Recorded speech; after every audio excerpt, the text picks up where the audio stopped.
Let's see if this works first time, shall we? So, have you got the soundboard on your thing? Yeah, we'll have. Yeah, sorry, I could hear it on feedback. So, we don't want just me. We want you as well. Yeah, we're here once again for a podcast and a match commentary. Me and Mike. Sorry, I'm just getting my drink sorted. We see this fixture the other day, didn't we?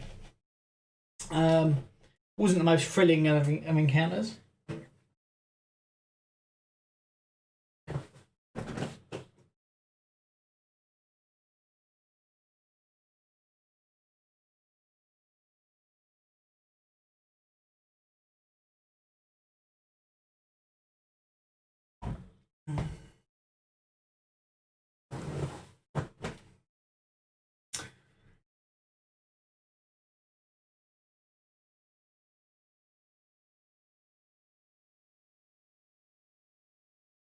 Mm-hmm.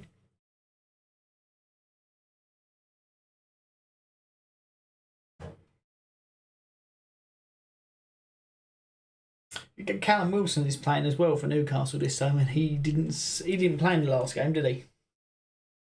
He's got a horrible habit of scoring against West Ham. That's... Oh my. Party starts as well.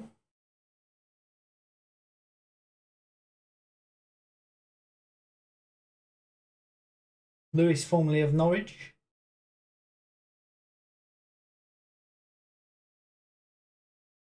Mm-hmm.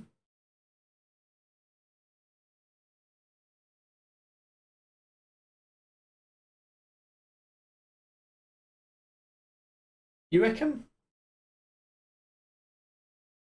Was threatening against us in the FA Cup game. Yeah. And I think it will come today.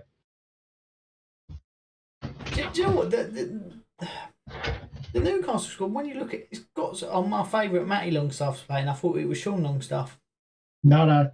Sorry, I should have been more clear. You're definitely going to lose, mate. Matty Longstaff playing. I think they need both of them. I don't. The times I know they've played well together, sort of when we see them last season. But is it what? Sorry, I'm already straying off. We digress.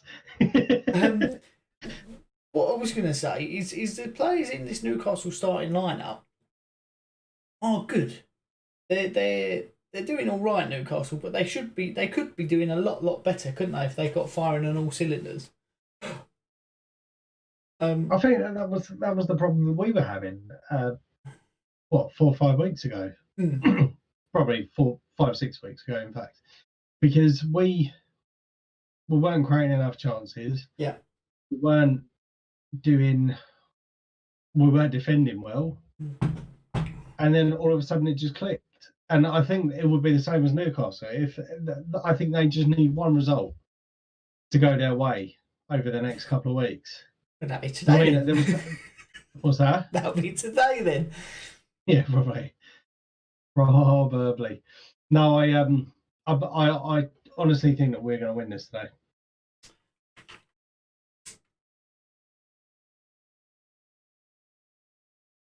Here we go. Let's have a look. Ooh, that's not the one I wanted to see. Yeah. So today, sorry, I'm just going to try and make it a little bit lighter in here. Use 800 batteries for this stream because I haven't picked up my light yet. That's a bit better, is it? Or is it not really?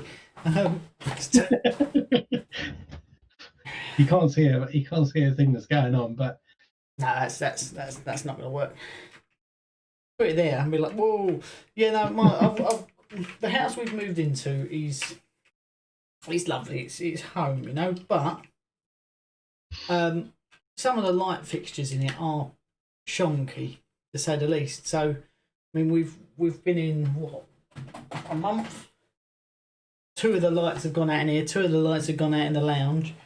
You're just like, oh well, I'll just replace. Is that just batteries bulbs that are possibly gone due to time, or are they LED bulbs? Or No, LED bulbs. I can't even replace all the LED bulbs I could.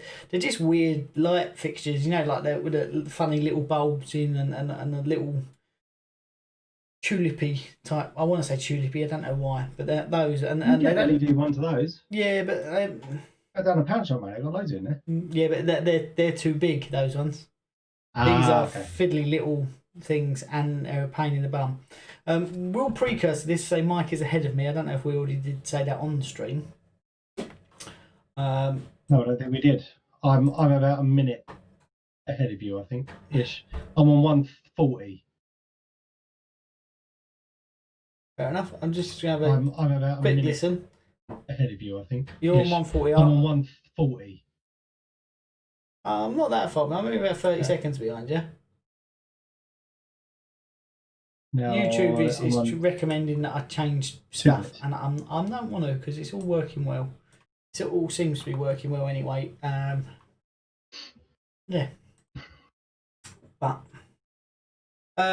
so while this game is in its infancy, yes. We made some predictions about it, I believe. Yeah, we did. What were those predictions? So the predictions that we had for this particular fixture. In fact, whilst we're doing that, we might as well go through the score update from the weekend, because obviously we had the Crystal Palace Arsenal game last week. Mm-hmm. So you had that down as a 2-2 draw. I had us down as a 2-1 win, and unfortunately, it was a boring 0-0 draw. Both teams, I thought, were absolutely diabolical. I get a point though, don't I? For that? You do get a point. Yes, that's all I'm after. I said 2-1, obviously nil, so no points to me. The West Ham Burnley game, I think we were slightly optimistic with the scoreline. You went 2-1, I went 3-1. Turned out it was 1-0, so it's a point each. Yep. And then for tonight's game, you went for 2-1 to Newcastle, and I've gone 2-0 to Arsenal. In my actual preview, I have slightly changed my answer to that with the precursor that I think Newcastle will score tonight. So in my prediction for my preview, if you haven't already, we do weekly previews for the upcoming fixtures in the Premier League, in any of the cups.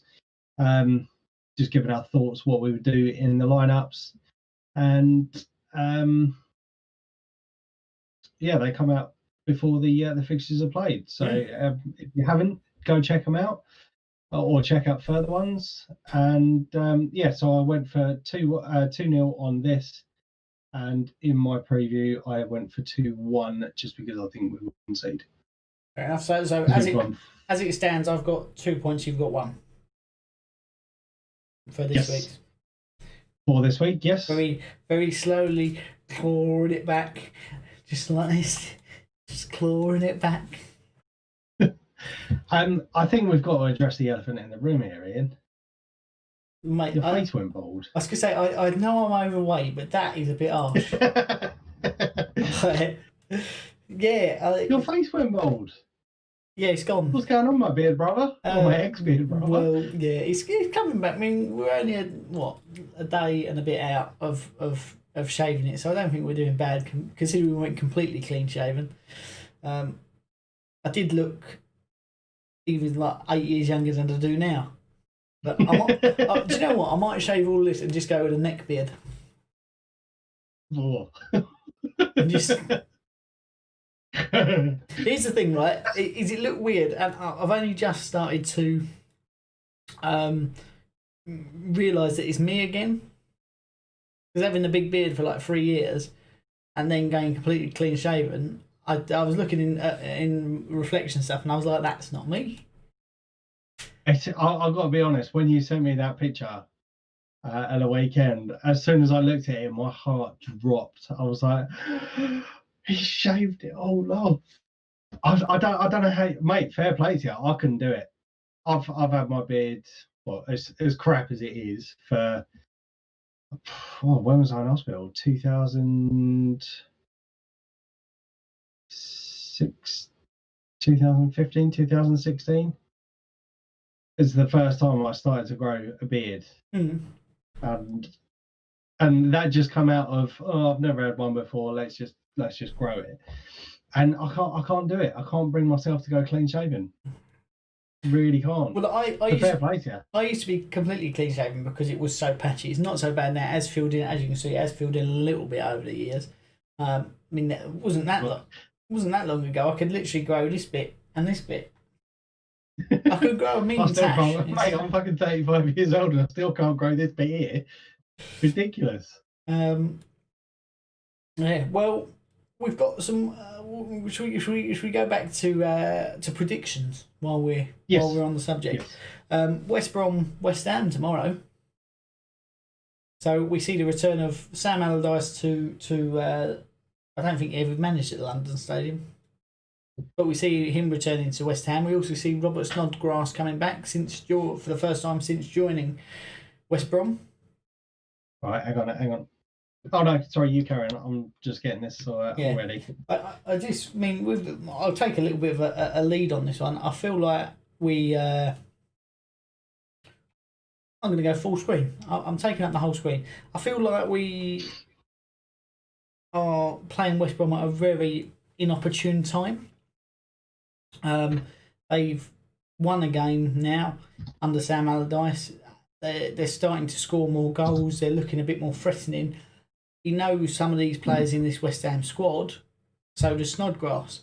So he's going to be going, right, although, yes, they're mates, I need to win games because he's going to start playing. And I've got a horrible feeling he's going to score a winner against us. How gutted would you be if that was the case? Oh, I would be very manly about it and not be bothered. No, I would cry a little bit because I liked him. His contract I think his contract was up in the summer. It made sense to sell him and get a fee for him, especially as he's not really playing. He's just making the odd appearance from the bench. Aubameyang he's through. He's trying to do too much and put it straight into Darlow's hands. I think he should have banged that from outside the box personally. A bit like Timo Werner, but just try and get it on target. Yeah, he should have hit that first time rather than trying to take all and sundry on or cut back to Saka. But yeah, so I feel like they're gonna actually do a job against us. They're gonna be hard to break down. They got a result against Liverpool, didn't they, the other week? They've got a win now. We are in good form. And you know what? I'm going to stick with us performing well. I'm going to go 2-1 to us. Because we could have had 3 against Burnley. Just and if you watch my preview, which is live now on FDT-TV, or actually finish watching this and then watch that, or come back and let us know what you think. I feel like there was just the lack of awareness in the final third, where we could have cut back for players to have an open goal or just a one-on-one. Instead, they were having shots or trying to do too much and playing it late. But I can see him scoring a goal, old Snodders, which is a shame because I love him. He's brilliant. Snoddy. But yeah, so 2-1 for me for that one. Put me down for that. Okay. Handball. Your handball. It was an handball. Right, so just looking at this, we've got the why do I feel like I'm missing some fixtures here? Let me just We've got FA Cup at the weekend. That's what I thought, but I couldn't see us playing. I think you're Monday, aren't you? No. To be confirmed, you're on Saturday at 12:15, but no one knows who you're playing yet. Of course, because yes. Okay. But what do you think about West Brom? Well, I think that game potentially will change, just because, and I will come on to that. Just going back to your prediction, sorry, to my prediction on the West Ham West Brom. So Sam Allardyce managed to get a result out of West Brom at the weekend. Did he did seem very delighted listening to his post-match interviews. But to be honest, mate, West Ham, to coin the phrase that we had last season with Liverpool, the West Ham train keeps on rolling, mate. It does. Still picking up points. And I would be a lot more confident going into this game than I think. Again, you are giving yourselves credit for.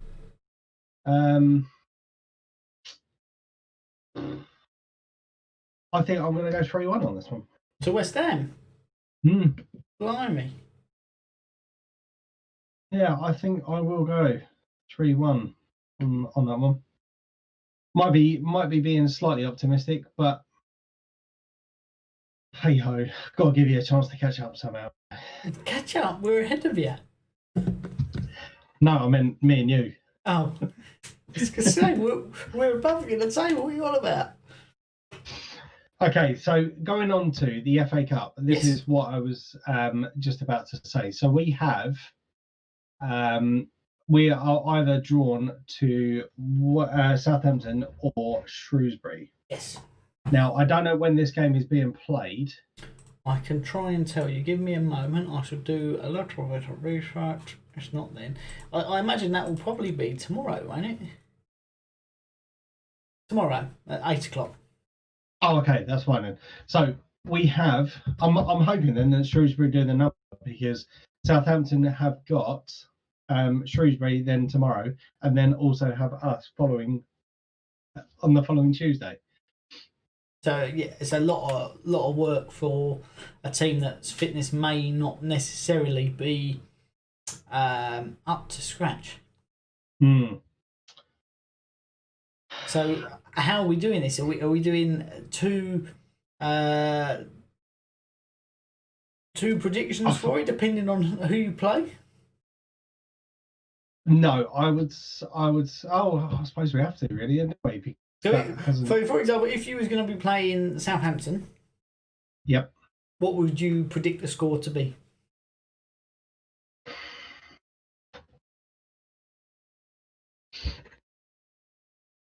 We got the draw there last time, didn't we? I believe so. Yes. Because I think we were. Let me just double check. It wasn't too long ago. Yeah, 1-1. And the fixture would then be at home again. Southampton, they've been on a bit of a day where they've seen Theo Walker back in, and they are picking out some big results. Oh, you donkey! How the fucking hell did you miss that? Excuse my language. I haven't got that. You'll see. I saw the free kick. It was a good attempt at a free kick. It was just maybe poor execution. Oh dear, keeper! Jesus Christ, mate, you're gonna have a good old laugh in a minute. That was a Super Bowl. That should have been a goal.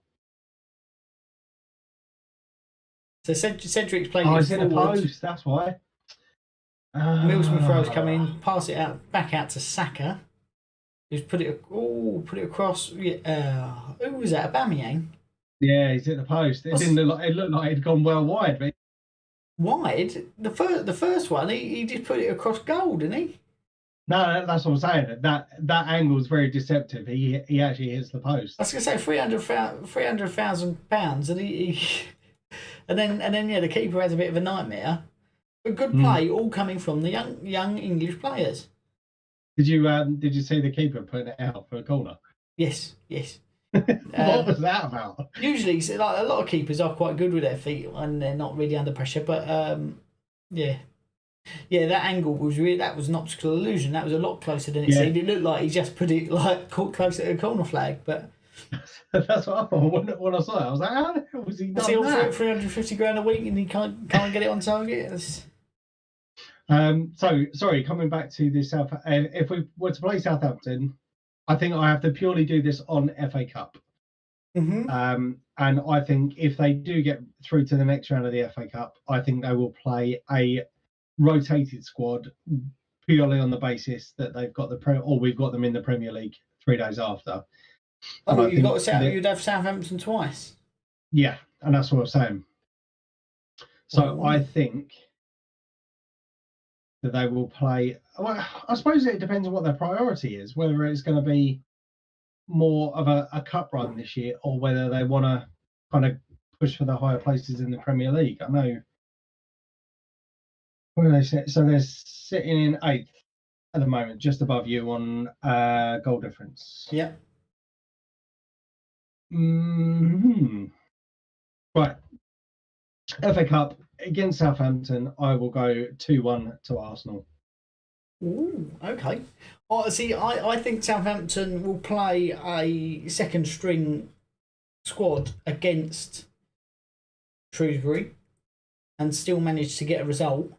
And then we'll be playing against you to get to the next round of the FA Cup. And I think they would win 2-0 because I think your focus has got to be on Premier League at this point.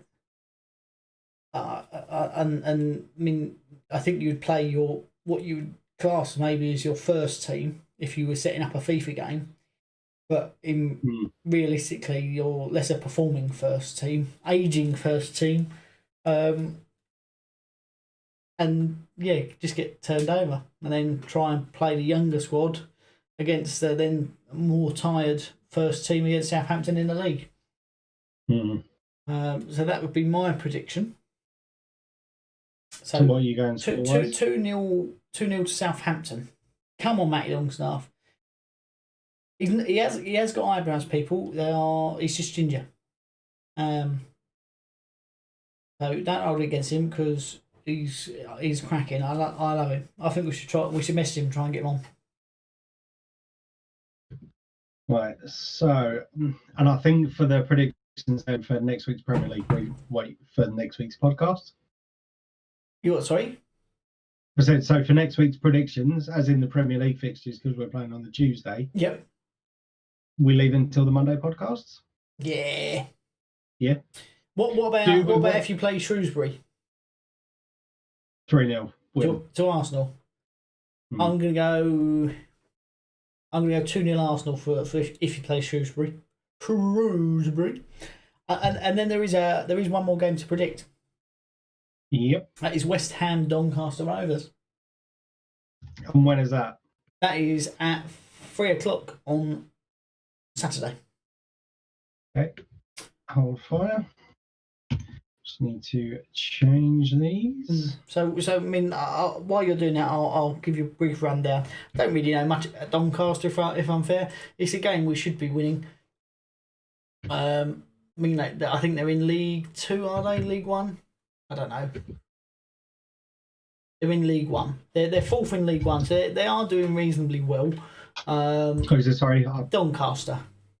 Okay. They've won 5 out of their last 6 fixtures.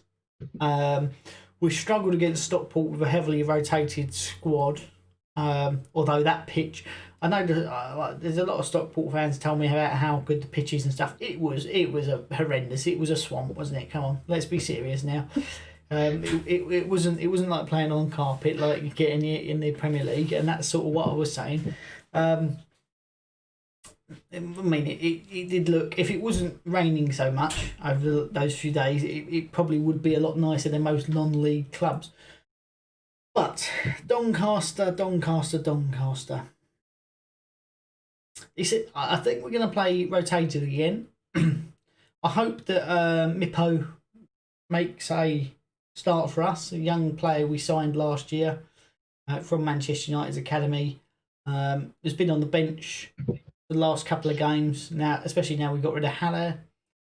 So I hope he at least gets some minutes under his belt.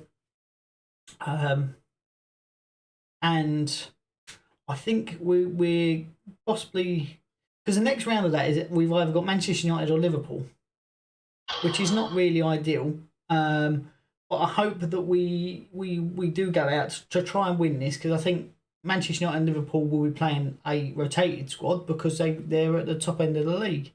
So they definitely will be beatable. There's a corner coming in here. There's a very crowded round the keeper. Very argy-bargy. Newcastle are a very big squad. This is the thing you've got to good ball back in. Do you know what? For having, I know Thomas Partey's now recently back, but for your midfielders, like central midfielders, been known for having some ballers in there and some real talented players, or some real hard men in there. A bit lacklustre, really, for me, this Arsenal midfield. It's the least exciting midfield I think you've had in a long time, personally. To be honest, a couple of weeks ago, I would have said, I agree with you. For me, Granit Xhaka is a player who has hit a bit of form. I know he's a bit unpredictable and does have a mistake in him. However, for the game against Crystal Palace, personally for me, I thought he was our best player. And I know he did give the ball away a couple of times, but his work rate was phenomenal in trying to get back. If he did lose the ball, getting back and getting on that. Thomas Partey, I think he's only had a couple of games with us, obviously due to injury from signing in the summer. So I think the jury for me is still out on him as it stands at the moment. But he's big, he's got a tackle on him, he's got a pass on him. Yeah. Obviously, the shot he just had just a minute ago was a little bit, what the hell are you doing? But still, I think he still needs a bit of time to settle into the Arsenal team. Emil sorry, I'll try that one again. Emil Smith-Rowe. Yep. I think he's going to be playing more the number 10 position that we would expect to see over the coming weeks. Obviously, with Old Mesut, he's gone, or not confirmed yet, but pretty much gone, and we haven't really got anyone that can fit into that position. On my previous show, I did actually think that Dani Ceballos may be a player that could fill that position as well as a backup, because obviously Emil Smith-Rowe, he's only a young lad, you don't want to burn him out. At the same time, you've got players that need game time as well, and I have seen some signs over the last couple of weeks that Dani Ceballos is getting back to, or personally, I think the form he was getting to at the end of last year, just in terms of his work rate and his passing ability. Newcastle, and we're on just over the bar there. Sorry, interrupted. That's right. So yeah, I do agree. I think it's still kind of early days. We definitely need to recruit into a couple of positions. Handball! How have you not getting that handball? For the people who are watching the football, that's fine. I mean, I haven't got that far, so Arsenal are on the attack after Newcastle come close. You've played it up the right. Everything's going through Saka at the moment, but you've Newcastle won the ball back. Cedric, they're very lacklustre going forward, this Newcastle squad. So David Luiz is playing it out wide. Through to Xhaka, who looks a little bit, he pings in the ball. Was the handball where Emil Smith-Rowe went to? Yeah. I sort of missed it. If you hadn't shouted it. No, he's hit his leg and then gone up into his arm, so it's unintentional. Yeah. And that's one of those points, isn't it? We've seen them give them. And there's no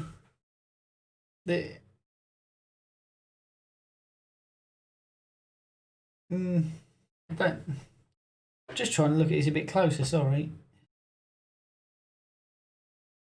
But they've been given time and time again through VAR in this season. So if you go by being consistent, that should have been a free kick.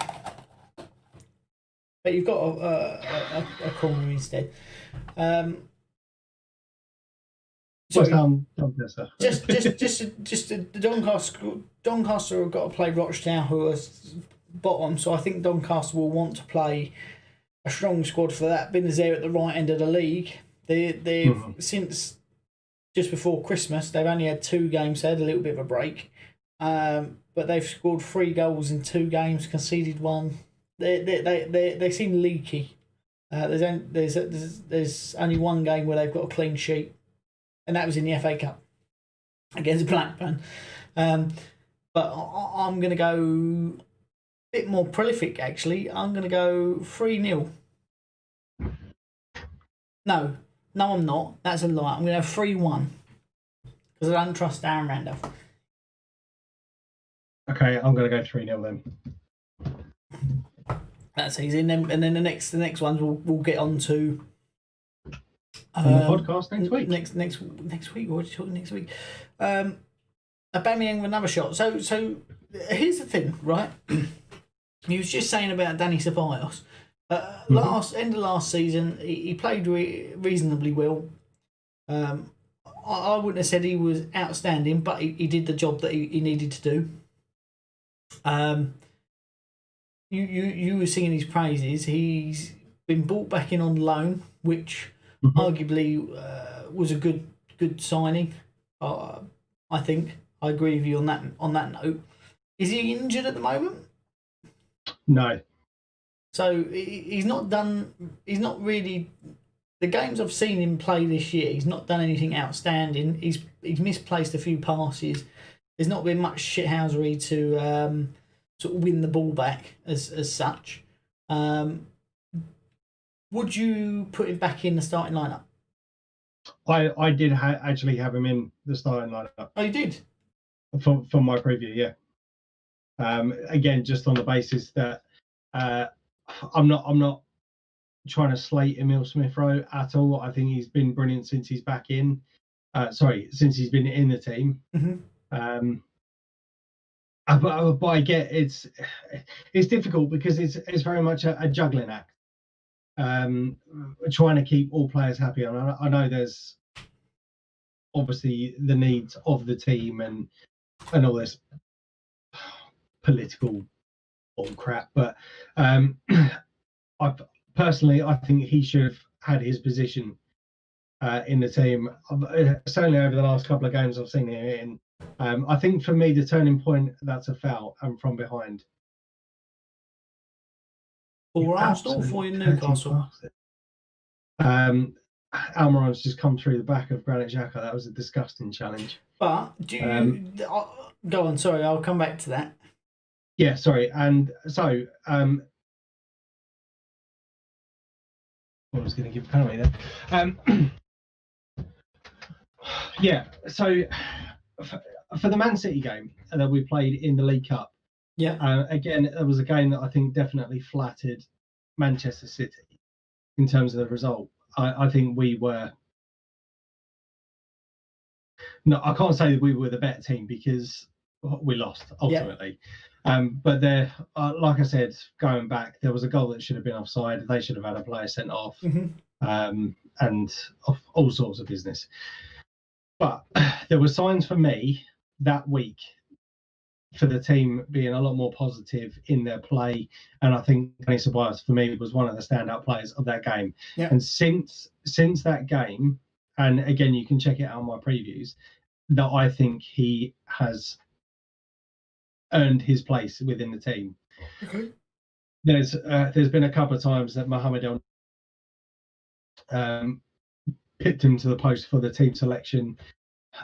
But I think where that the issue may be with Danny Ceballos is that we have seen a couple of occasions where he's been a bit hot-headed in training or before the start of games, which has resulted in fights amongst players and all that sort of business.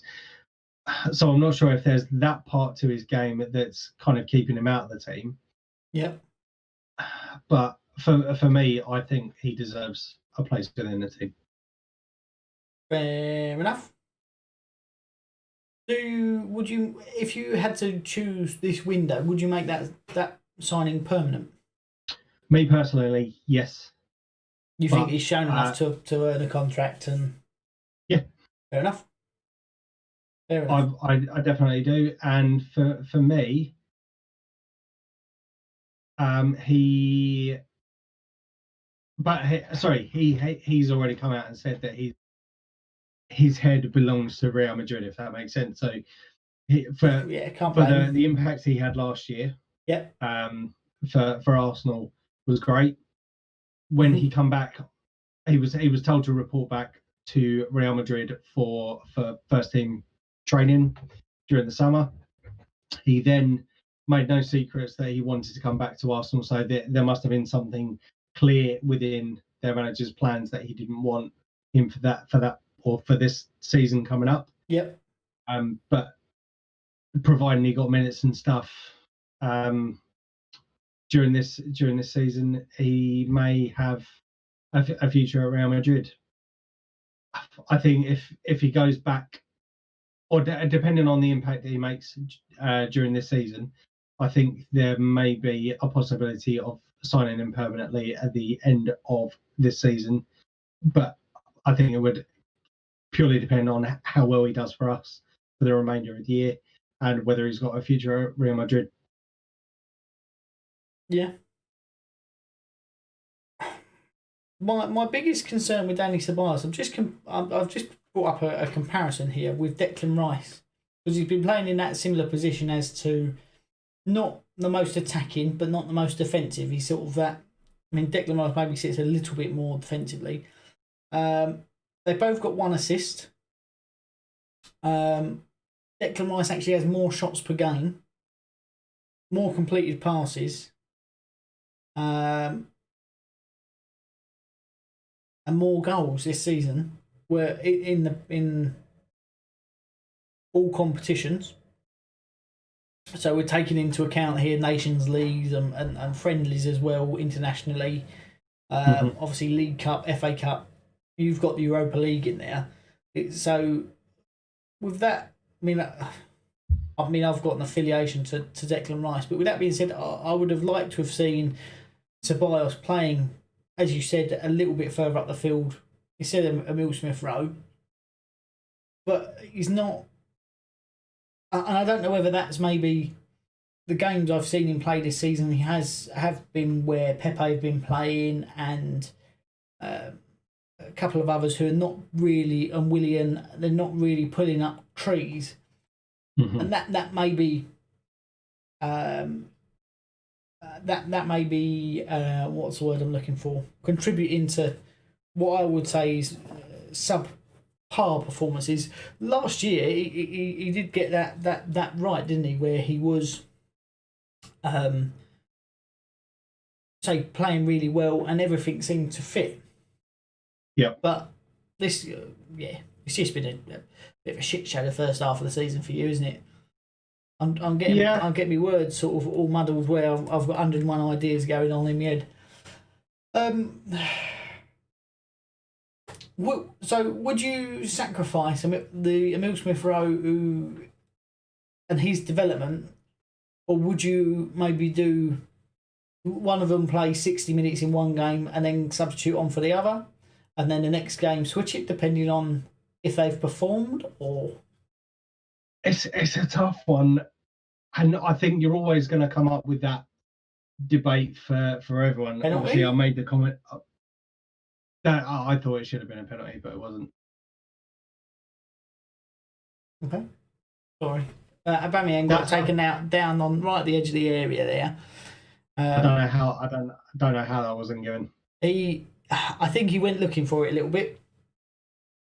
Just watching the replay now, he see the player. He knew he weren't going to be beaten, and I think he tried. I think he was trying to knock it through his legs and go behind him, but Kraft pulled his run a little bit, so they collided. What I was going to say, go on, go back to Emile Smith-Rowe and Dani Ceballos. And development. So I think what I was trying to get at is that the difficulty for that is, as I mentioned earlier on in the podcast, that you need to be able to try and please every player by giving them game time and all that sort of stuff. So I think by saying, "Oh, you play 60 minutes one game, and then I'll bring you on, and then the next game you do the reverse or whatever." Yeah. I think theoretically, yes, that strategy sounds brilliant, but at the same time, I think a team needs a bit of consistency. Yep. So it's a tough one. It's a tough one, obviously, because Emil Smith-Rowe is youth. He's got the permanent contract with Arsenal. Danny Ceballos is only obviously on loan. Yep. So you do kind of want to develop your players that are there to stick around. But at the same time, I think if you've got the tools, you don't have to become so reliant on that one individual. Yeah. Perfect example of this was Kieran Tierney against Crystal Palace. So he was out for a slight calf strain, I think it was, or a hamstring strain or something. Yeah. So he wasn't. He didn't needed to give him a rest. Just whilst it was assessed and scans and all that sort of stuff. Mm-hmm. But we had no cover. Sia Kolasinac has gone back out has gone out on loan. Yep. Ainsley Maitland-Niles then would be the cover for that, unless you then drop Bukayo Saka into that left back position, which he has done. Yep. Obviously, he's making a bit of a mark for himself out on the right wing, where Pepe and Willian have failed to secure themselves so far this season. So you don't really want to disrupt the good momentum that he has. And therefore, the likely position would be for Ainsley Maitland-Niles. However, he was awful. He was. And that was in the last game against Newcastle, wasn't it? No, that was Crystal Palace. Was it Crystal Palace? Yeah. That he played left back. Did he Yes. play there again? Did he play there again against Newcastle? Or No. So Tierney was in for the Newcastle. yeah, so it was the Crystal Palace game I watched. That has to be the worst. I mean, I was singing these praises earlier on in the season when he was in a slump, saying why are you not playing him more often? But that was arguably the worst performance I've ever seen him have. And I think that could purely be because being out of position. So his position would be kind of central to right. So he's filled in a right back before and has had a bloody good game. But that being said, I think even at, I think it was during the FA Cup final, I think he played in the left back position. I may be wrong, but I'm pretty sure he played in the left back position or certainly left wing back position. Yeah. And he was absolutely outstanding in that game. And in the Community Shield, I think he played there as well, which is why there was talks about him being sold to Wolves Wolves. Wolves, yeah. But they decided they didn't want him to go. So I don't know. It is a tough one, man. It's a tough one. What would you do? Personally, seeing, or speaking from experience, and I compared him to Declan Rice not so long ago. Mere moments in our lifetime. He's played every Premier League game for us this year, and I think last year he's not had an injury, and he has gone from strength to strength, and I think that comes with game time. Playing in what you would say is the best league in the world, or is touted as the best league in the world, certainly one of the most competitive. People may look at that and go, well, it's not competitive because there's one of a few clubs that win. But when you look at the pace of it and how physical it is, that's what I mean by competitive. And I think the only way to get experience in that is by playing. Mm-hmm. Where if you were in really good form, he would fit in easier, and it would be easier to give him that development. Where at the moment all of your success seems to come through attacking wise is either Tierney making a gut busting run down the left, Emil Smith-Rowe a cheeky little pass, or Saka. I think that burden weighs heavier on him. And say it could do him good because Declan Rice, when you look at the maturity of how he plays and he's how he conducts himself on the pitch, that's come from, we're offline. Why are we offline? We're back. Sorry. I don't know what happened there. YouTube seems to cut out for no reason whatsoever. But where Declan Rice has he's been our star player for a couple of years, but there's not been any expectation for him to win games for us. He has single-handedly by the just the basics that he does, the tackles, the interceptions, that quick recycling of the ball. He has scored for us now, which is good. He's had a couple for us now, but he's got over 100 games under his belt, and he's just turned 22. What's Emil Smith Rowe, 20, 21? I think it's 1920. Yeah, so if he can continue playing and playing as well as what he has been, then in 2 years' time, and let's say he plays 30 games a season until then, another 60 Premier League games under his belt at the age of 22. It's not bad. That's a lot more than some players get in their whole career. And if we can, I think the key for him is, and I'm sure Arteta will have that under wraps, is his mentality with it. Now he's made it, does he take his foot off the pedal in terms of his training and how he's trying to develop, or does he keep it full throttle and go, right, I'm in the team, I need to keep improving to keep this spot. I'm playing for Arsenal. You would like to think that there's going to be a big signing coming in if you've just freed up, or potentially freed up £300,000 a week worth of wages. Yeah. Yes, you might not bring in someone for £300,000 a week, but even if you bring in someone like Eriksen, which I don't know why you wouldn't try and do, he's not going to be on as big money, and he can do a job. Personally, I don't think he would come to us just because of the Tottenham connection. I know that wouldn't, or hasn't stopped some players in the past with the likes of Sol Campbell, and it certainly wouldn't be the last person to do it. And but did he leave? I don't think he left Tottenham on the best of notes, did he? He said he wanted to leave. They told him that he couldn't, and then next season they just didn't play him under Mourinho. I mean, when he did play, Eriksen, sorry. Yeah. I think it could almost be a two-finger salute. If you can get that money right, then why wouldn't you? Here's the thing, right? And I think Football Manager has got it spot on here.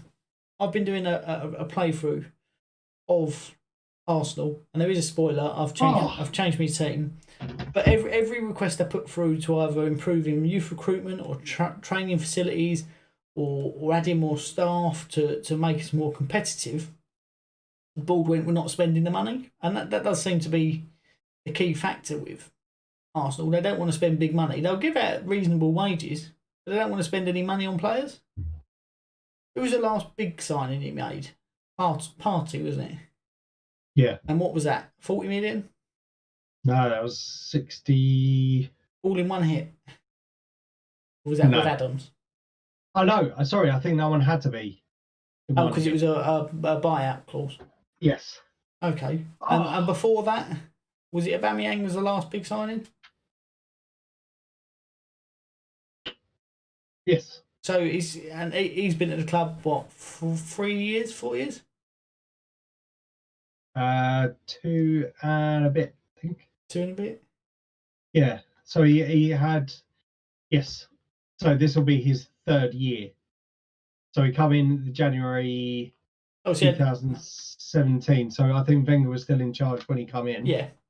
And then you had the 18, 19, 19, 20, and then this is the 2021. Yeah, okay. So it's roughly every 3 or 4 years you make a big signing? Well, we had Lacazette and Aubameyang, I come in. So I think you had Lacazette Aubameyang come in, and he was a record signing, I think, at the time. And then you had Lacazette shortly after. And then, Thomas Partey was the next big one in terms of paying out for salary. Paying out for transfer fees. that's the bit that I don't get with Arsenal. I don't know why you don't go out and go, right, let's get one of the world's best. Because when you look at terms of finances, you're up there with the top clubs in the world. Ticket prices are up there with some of the highest. And I know, obviously, okay, we've not had fans in, but you're still getting people paying their season tickets. You're still getting people paying memberships, not really having to give anything in return. And it's just, I don't know what. I know for a long time the excuse was, yeah, but we're covering the cost of the stadium. We're covering the cost. Yeah. But that's been paid for now, isn't it? Yeah, I think there was something. There was certainly. I think it was actually during the summer. I think that there was some deal or something that the Cronkies had in order to pay off the stadium completely. Just had a message from my old man. Says I'm off to watch something more entertaining for the next hour. Paint drying. I don't know. To be fair, I don't actually think that's been that bad. It's not been as bad as the first one. Newcastle have got you sussed. And the reason I say that is, I hope he wasn't watching the stream when he's talking about the Arsenal Newcastle game. Not watching us go. I say, I hope your old man's not talking about us and he's talking about the Arsenal. Oh no, sorry. That could be. Who knows? Don't ask. We don't want to hear the answer. No. They've stuck 2 men on Saka, and you've been very quiet and subdued. If you could, I think they've definitely got their defensive game sorted out. They're just a bit lackluster in terms of attacking. If you could buy one player for Arsenal to replace or to go in that number 10 slot, who would you go out and get? Would you go for a younger player or would you go for sort of a well-recognised figure? To be honest, mate, I don't know who I would get. I really, really do not know who I would get, and I think that's the worst thing about where Arsenal are at the moment.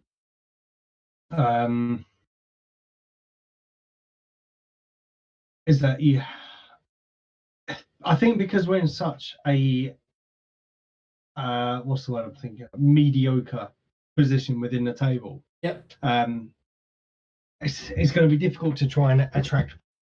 We've got owners, as you quite rightly said, that don't really like to pump money into transfers, and if they can get away with it, pay them over a certain period of time anyway. So fixed instalments.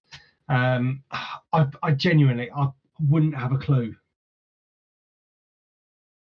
But I do think that's got to do with outside factors, isn't it? Him not being there. Massively.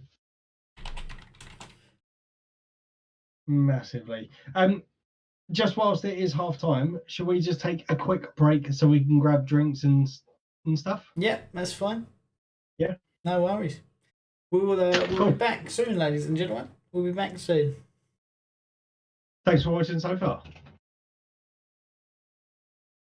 Everything's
And we're back for the second half, boys and girls. Say hello if you are in the chat. We do like a little bit of audience interaction as people come in and out. We had a little bit of a break. We had a refresher, as some of you maybe have. A little toilet break, a little bit of getting another drink, maybe some sweeties. Who knows? Mike, I do have another question for you. I'm full of them tonight. We're now a week in to our fitness challenge 2.0. I don't think we'll ever be as fit or fit enough to become a Premier League footballer, but who knows? Stranger things have happened. We could do. I think maybe we're slightly out the wage bracket. The age bracket. I don't think I'm ever going to be outside the wage bracket of a Premier League footballer. What are you talking about, mate? You're an absolute bowler. Yeah. All right. How are you getting on in terms of fitness? So I will admit I had a bad start to the week in terms of motivation. Obviously, the videos went live. If you haven't already, I'm saying this. If you haven't already, go check out our fitness videos. So we're on Fitness Challenge 2.0. Me and Ian have decided that we need to get a bit fitter. Lockdown hasn't helped. Oh, sorry. So Rob Holding's played a big ball up to Saka, who's not being man-marked for the first time this match. So maybe that's a little bit slow out the gate for Newcastle. They've won the ball back. Jim played it back to Thomas Partey, who's put it out to Cedric, who I will say is playing much better than Hector Bellerin has been. Who's put it into the box? No, he hasn't. He's come back to. But I thought I was only 30 seconds behind you. What is? You've played it back to Rob Holding now, who started off the move. You're not direct enough. Lacazette's put it through to Saka. Yeah, he's now flicked it across. Lacazette's had a spin and a shot. He's walloped it. Saved by Darlow. Good save. A lot of bodies in between Lacazette and the goalkeeper. He's done well to get it through to him, but I think you have to put that one down as a good save. Good save. But let's go on. Sorry. Fitness Challenge 2.0. So yeah, I was having some difficulties in getting motivated. Yep. I did invest, so this is something that we were talking about last week before the last podcast, that I had invested in a new exercise bike. For those who know me, and for those who want to get to know me, I'm a very keen cyclist, or I was a couple of years ago. Yeah, you're one of them on the road. Yeah. Oh, yeah. To which I had a bike tattooed on the inside of my arm. That was for a challenge that me and my dad did. We did the London to Southend bike ride. We both really enjoyed it. It really set me up for a passion for cycling. To which the following year I started running instead. But that's by the way. I will admit I'm a fair weather cycler. I don't like going out in the rain. Don't blame you. The last time I went out on my bike, I nearly got hit by a car who decided to pull out on a roundabout.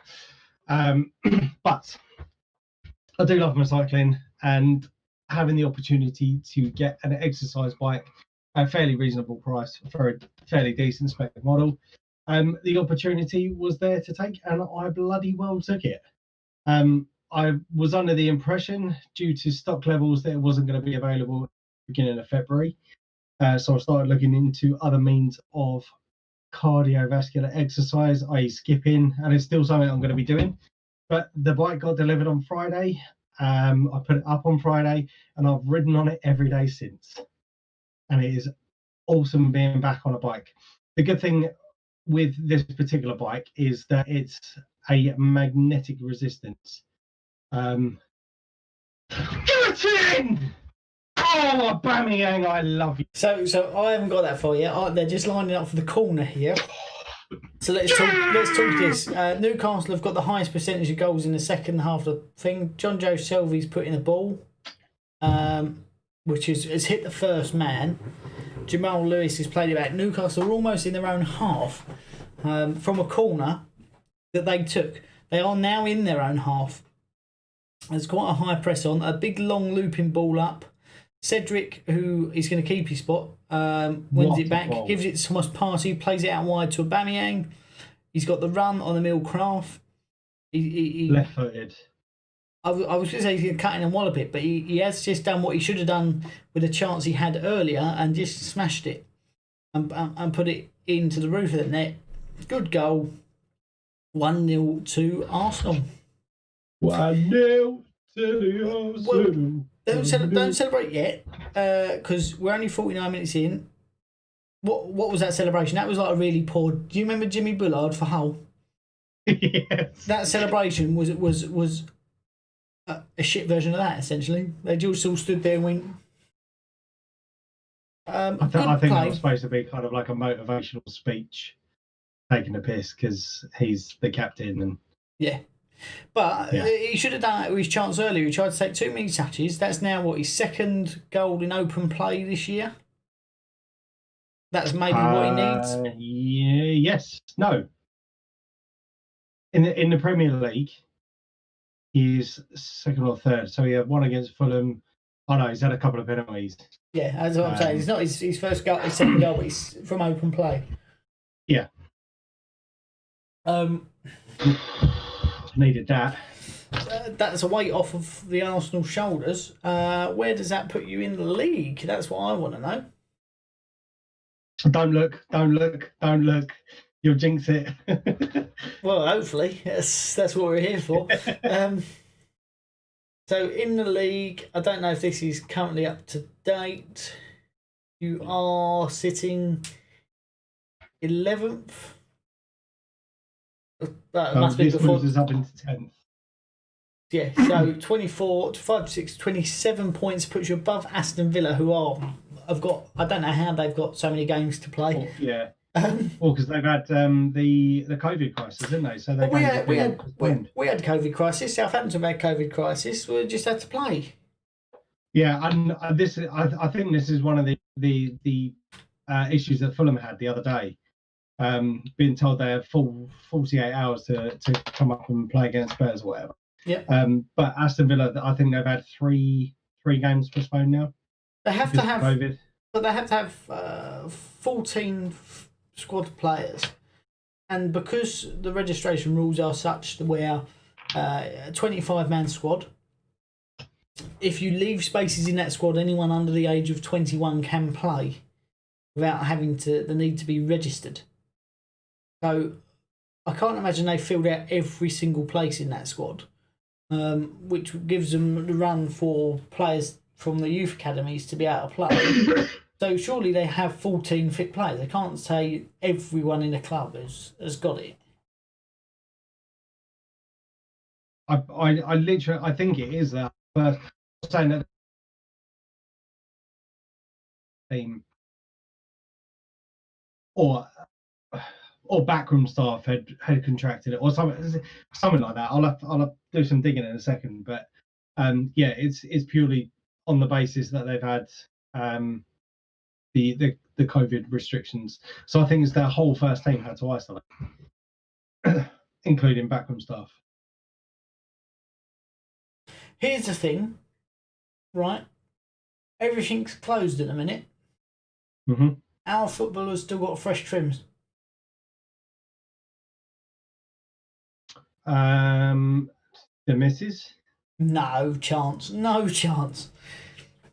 They do it on their own. They've brought in stricter COVID restrictions within football, so there's no handshakes anymore. If anything, it's elbows or a fist bump at most. Maybe that's what that celebration was all about then. So they're all in a they're all socially distanced. Yeah. I don't know why he hasn't just brought out a normal mask and just put that on, just like. That'll be a great celebration. Just pulls out a COVID mask. Yeah. Steve Bruce, right? He's won a Premier League title, hasn't he? With Man United, yeah. Look, as a player. How do you think he feels having Jolty on as his as one of his What's that? strikers. Well, some of the players he played with and won titles with. And he's like, oh yeah, I've got Jolteon. I reckon he thought when they were buying him, I thought they were talking about Pokemon. And he went, oh yeah. Who are you talking about? Joe Linton? Joe Linton, yeah. Jolteon. What did you call him? Jolteon. Oh, that's what I was getting confused. I thought that was like some nickname. That's my nickname for him. That's what I called him. Because he's one of those he was really hard to get, and Newcastle spent a fortune on him. But after you get it, you're like, this is rubbish. To be honest, I think the pair of it. Who's the other one? So Maximum. I'm not sure if he's got injuries or something at the moment. He caught COVID in quite a bad way, and has been out since. Allegedly, he is close to returning to the team. So yeah. Right, so you've got the likes of him, Almiron, and Joe Linton. For me, they haven't really set the world alight. That I know that's rich coming from a guy who supports Arsenal, who have got Willian and Pepe. With their pace, they've had moments though, haven't they? Yes. As the same with Pepe. Willian had a moment of brilliance in his first game, and it's been quiet ever since. But for me personally, I thought from looking at their pace and stuff, I would have thought they would have done a lot more, because there was a game I was watching, a Newcastle game years ago, and I remember seeing some Maximum absolutely rip past the defenders. I'm talking, he left him for dead like 20 yards, and he was out there, man. One-on-one with the keeper, and just ended up hitting it straight at the keeper. And I'm not sure if that's just a confidence thing or what, but that for me, they are well under par. And how was that not a foul? You've just gone through the top of it. I think it was a Maximum. Also, he also Maxim, whatever his name is the odd one out there. I feel like he does really well and gets a ball in, but a bit like Jack Grealish last year. There's no one really making the right runs or in the right position, so he tries to do it all himself. I think if he was to put him into a better squad, he would thrive, because he's got the skill there. I think they took a little bit of a punt on him, didn't they? Because originally a lot of people were in for him, and then he went to Newcastle. So I don't know whether it's was possibly an attitude thing or a reputation thing. You're a lot more attacking in this second half. Yeah. Certainly to start off with, playing a little bit more direct.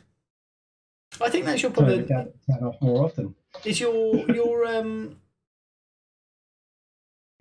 like, you remember football under Arsene Wenger, where there's lots of passes, but lots of them were forward. They very rarely were backwards. I think it's maybe a little bit too passive from Arsenal sometimes.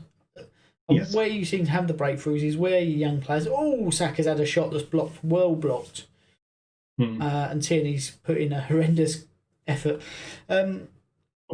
Where you get the younger players driving forward, that's where all your creativity comes from. I think maybe playing a little bit more direct. I know Arsenal fans will go, wow, that's not how we want to see football played.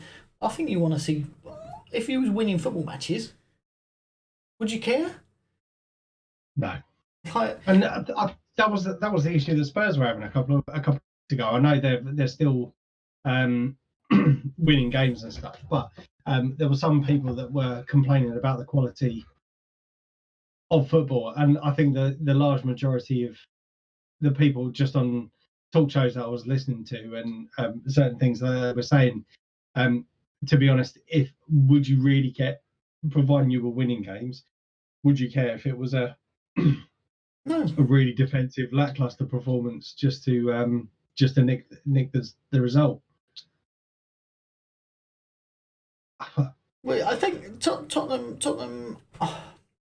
could have gone off and killed games off. They've got we've seen them do it a number of times this season, but they get the 1-0 up and sit deep. which I think is where they've come unstuck a little bit in some of the games, like against Wolves and stuff. I don't know whether that's Mourinho being very cautious because of the amount of fixtures that have been played in the winter, because obviously the season was delayed. They've not got the biggest squads. Find again. Right. So let's talk it through. Newcastle, for me, 30 seconds before this goal, have currently got the ball, playing it around in their own half. Who gives it away? John Joe Shelby here with a long cross ball out to Kraft, who put in a big cross straight to Leno, almost winning the goal. Not quite what Saka did the other day. Oh, excuse me. Leno's come almost out of his box and dropped it at someone's feet. Thomas Partey, I think that is. He's played it out to Aubameyang. Emile Smith-Rowe's just ahead of him. He's running. He's taken the ball on run. A little bit of trickery. Played it back to Saka. He's just slotted it in the down to the keeper's left. But that's what I mean. That was direct football.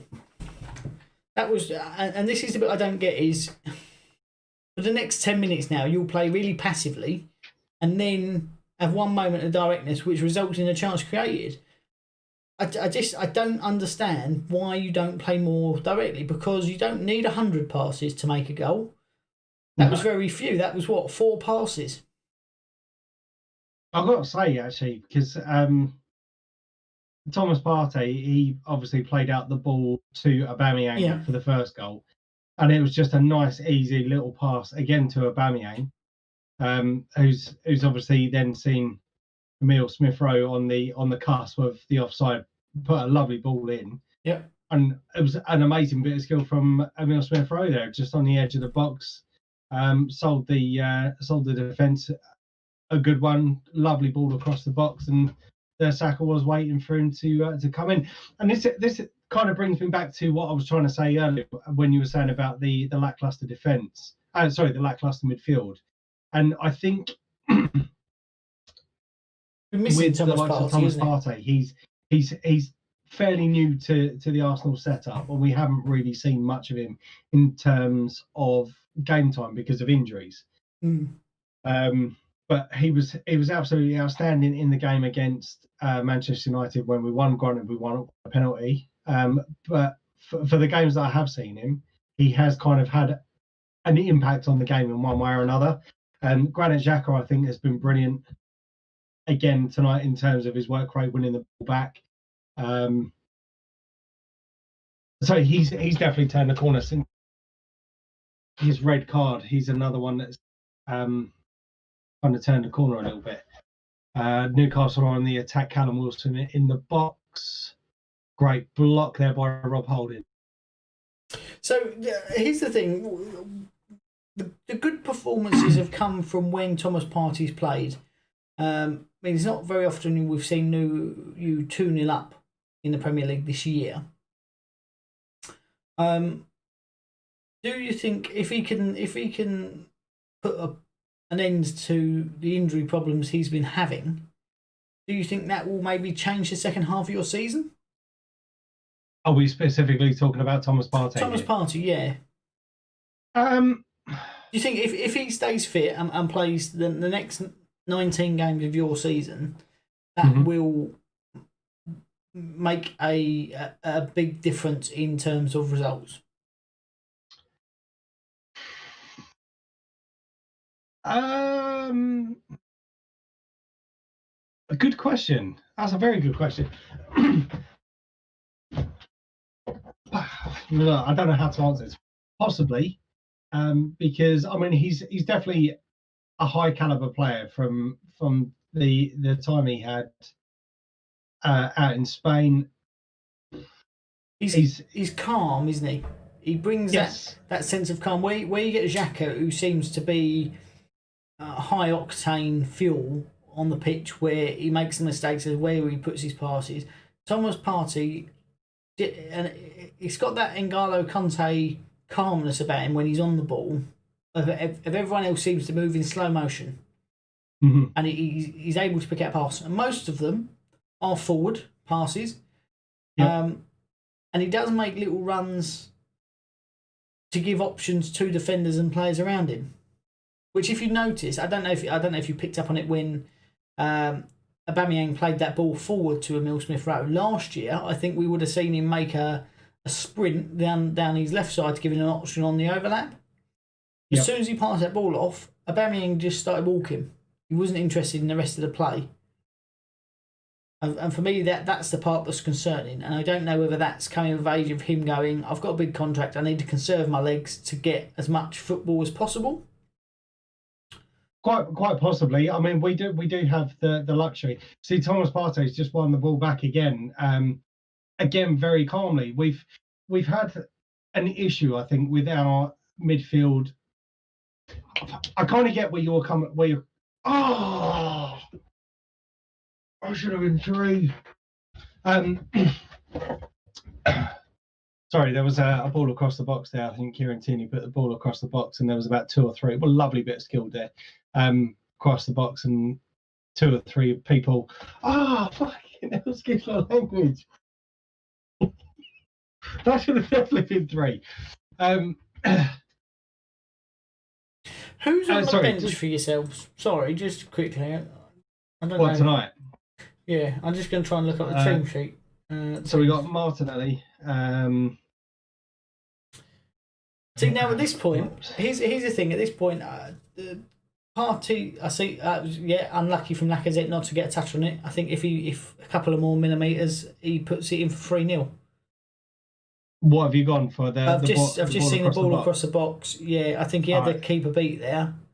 Saka's now got it, driving in at players, putting a good whipping ball. Oh, good save by Darlow to deny Lacazette for maybe the second time tonight. So here's the thing: Thomas Partey's returning from injury. Mm-hmm. You've got who have you got? Who's Magalhaes? On the bench. Oh, it's Gabriel, isn't it? Yeah. Sorry, it's just you got G. Dos Santos Magalhaes, and I'm like, who's that? You've got Elneny Willock on the bench. Would you take off? Partey. I think Partey's just coming off now. Yeah. I say 2-0 up. Elneny's coming on. So you're ahead of me. I was going to say, would you take him off? But I would. You're 2-0 up. You don't want to push him too much. You've got a busy week coming up potentially of FA Cup and Southampton. Both are going to be hard games. Would you also try and reserve some other players, the likes of Emile Smith-Rowe or Saka? See, I personally, yes, I would. Martinelli on for Aubameyang, I would take off. And also I would put on either Willian or Pepe into the right to rest Saka. Okay, yeah, that makes sense. Effort from Tierney there. But yes, that's the substitutions that I now make. Yeah. I think one of the issues that we do have potentially is with Kieran Tierney again, just coming back from injury. We do obviously don't want to kind of burn him out, so I could see it from that perspective about him being changed. But then you've got the likes of, or do you then drop Saka into the back into the left to give Tierney a break, or do you rest Saka for this game or for the rest of this game? I would, if Tierney's just returned from injury, I would drop Saka into that role because you're not really having to defend much. I don't think Kieran Tierney would want to come off. Jacob Murphy coming on for Newcastle, player I like, used to play for Norwich. He's actually a twin. I think his brother plays now for Huddersfield. That's going to be some speed coming down that right hand side. It is player knowledge for you, mate. Player knowledge. You'd never heard of Jacob Murphy, had you? No. I told you he's got a twin. They both play for Norwich. One plays for Huddersfield. The other plays for Newcastle. Both very good players. I would, personally, I would take Saka. I'd put Saka at left back. Take Tierney off. All that. Jack is losing the plot. I would take him off, actually. Another tangle there. This is what I was going to say in the first half. When Almiron went through the back of him. Yes, sorry. If I was a manager and I was playing Arsenal and Xhaka's starting, which he does do most games, I would be saying, and especially to the likes of John Joe Shelby, go and wind him up. Go and give him a couple of little niggles. If you're gonna get a yellow, take the yellow and then stop. But go in heavy on him because he'll react. Mm-hmm. And I like fire in a player, but not when it's as volatile as what it is in Xhaka. We know he likes a yellow card. He sort of took over from Flamini, didn't he? In terms of, Flamini. From right, Flamini's on, right. Yellow card for Flamini. He's French. He's free. He'll break your fucking knee. That's it. But say I would go and wind him up, and I think that's partly what that big challenge was. And you see him there with tussle, both hands on the back of a player's shirt. I think that's a booking and possibly a red waiting to happen. If he now gets tackled again and a big tackle, I can see him reacting because he does like a shirt pull. Because he although he's got some legs, only over a short distance really. Emile Smith-Rowe on the attack again here, plays it out to Aubameyang. Puts it into Lacazette. Saka, wasteful. But that's that was it precisely. But I think that sort of thing he didn't have to do it that first time. I don't know if someone gave him a shout there as a player was running him. But if he had taken a touch there and set it, just drilled it low, that could have been free. I do think with the amount of young English players coming through, if we get rid of Gareth Southgate, we got a chance. Or just on the basis that he's a manager that doesn't pick players. He picks it on merit, not on. No, I think recently Gareth Southgate's been picking it on names.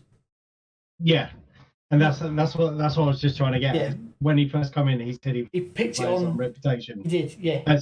He plays on performance, and now he seems to be doing what every other England manager goes on reputation. Yeah, and he had one of the I think personally he should have said, "I've done my bit.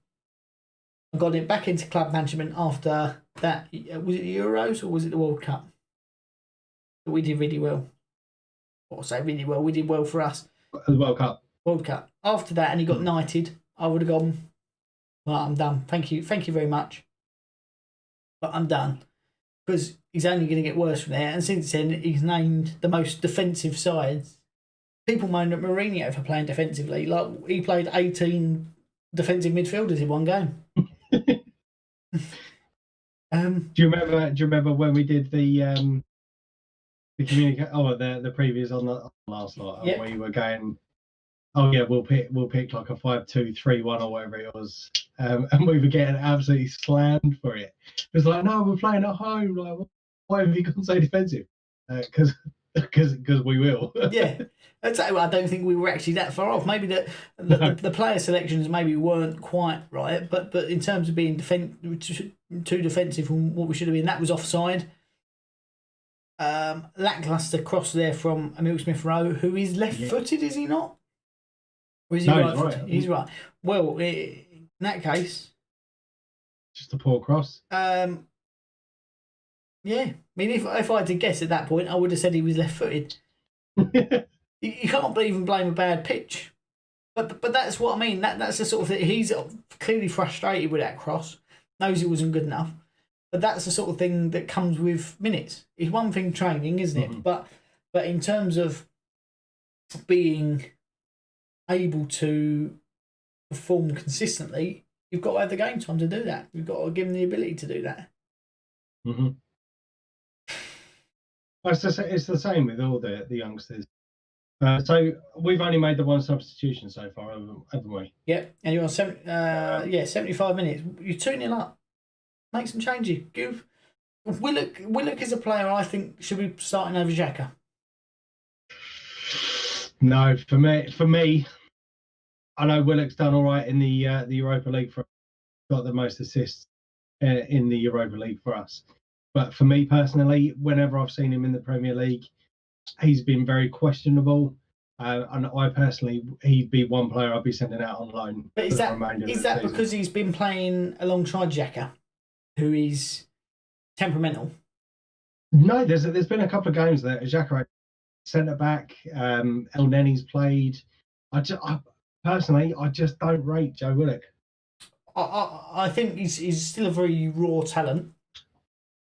Yes, I would agree. The reason I say I would bring him on, this game's one is one. I would start him with Thomas Partey, just because Thomas Partey is a very calming influence in that midfield, and I think that's maybe what he needs in a midfield partner. Because Joe Wheeler, he does like to get up and down. He's a box-to-box player, isn't he? Yes. I know. Sorry to interrupt you. Just talking about calming presence. For me, I think that's.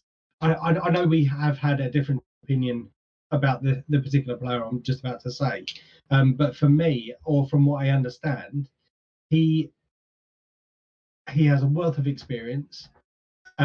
He's great with the other players, trying to give him coaching tips and all that sort of stuff. David Luiz. Yes. I kind of had when he first come to us. I'll got to admit I was a little bit excited about him coming again, just purely on the basis of his Chelsea career, or in fact his career in general. I think he's been absolutely outstanding. Oh, cool one. So, you're speaking of David Luiz, he started this move off by passing it out. I'm assuming that's the third goal. Yes. I thought it went out, but David Luiz, I know exactly what you mean about David Luiz. Is he has been there and done it all. He's played in defensive midfield. He's played in centre back most of his career. He can hit a ball. We've seen him score some amazing goals. He's played for PSG and Chelsea and won it all. He has been the Emile Smith Rowe again. He always has Cedric. Aubameyang for the second of the night. Will he get a hat trick? See, at this point, I'm going to take Lacazette off and put Aubameyang up top, and say to him, hang around the penalty spot. That was Cedric driving in there. Bellerin's not getting his place back in this team. For a man who's he's been absolutely brilliant tonight. Well, Cedric, it went off. Yeah, that's gone off. That's not counting, mate. They're still checking it under VAR. That's gone off. They may go. Say balls, if they say not completely across the line. No, but if it's not, that's a joke.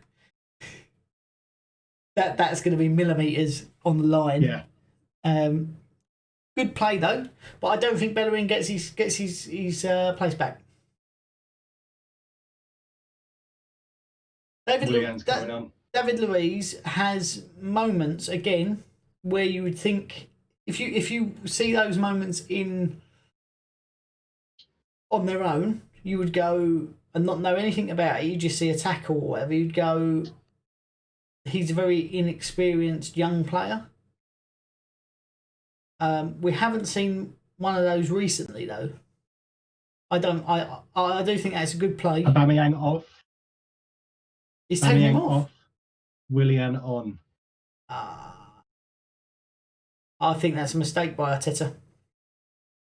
I know he will say, "I want to save his legs." He's a star striker who's had a goal drought. He's on a hat trick.